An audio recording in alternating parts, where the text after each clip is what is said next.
Hello friends, மத்தியானம் வேலையெல்லாம் ready பண்ணிகிட்ருக்கேன். ஸ்ட்ராங்காக ஒரு லெமன் டீயோட வேலையை தொடங்கலாம்னு ஒரு லெமன் டீ போட்டு குடிச்சிட்டு அப்படியே வேலையை பார்ப்போம். நண்டு குழம்பு ரெடி ஆகிடுச்சி. முருங்கைக்காய், உருளைக்கிழங்கு, கத்திரிக்காயெல்லாம் போட்டு நண்டு காலை போட்டு அப்படியே குழம்பு வச்சாச்சு.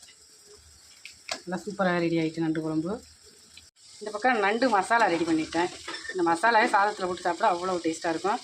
வெங்காயம், தக்காளி, கொஞ்சம் ஜீரகம் எல்லாம் அரைச்சி ஊற்றி செய்கிறது. இஞ்சி, பூண்டு எல்லாமே சேர்த்து அரைச்சி ஊற்றி மசாலா, மிளகாத்தூள், மல்லித்தூள் போட்டு செஞ்சோம்னா சூப்பராக இருக்கும். சமையல்லாம் ரெடி ஆகிடுச்சி. சாப்பிட வேண்டியதான். இனிமேல் ரத்த பொரியல் ரெடி ஆகிட்டுருக்கு. நான் முதல் முறையாக ரத்த பொரியல் செய்கிறேன். எப்படி வருதுன்னு பார்ப்போம். அப்புறம் இந்த பக்கம் சாதம் வெந்துக்கிட்டு இருக்கு. சூடான சாதத்தில் நண்டு குழம்பு, நண்டு மசாலா, அப்புறம் ரத்த பொரியல்,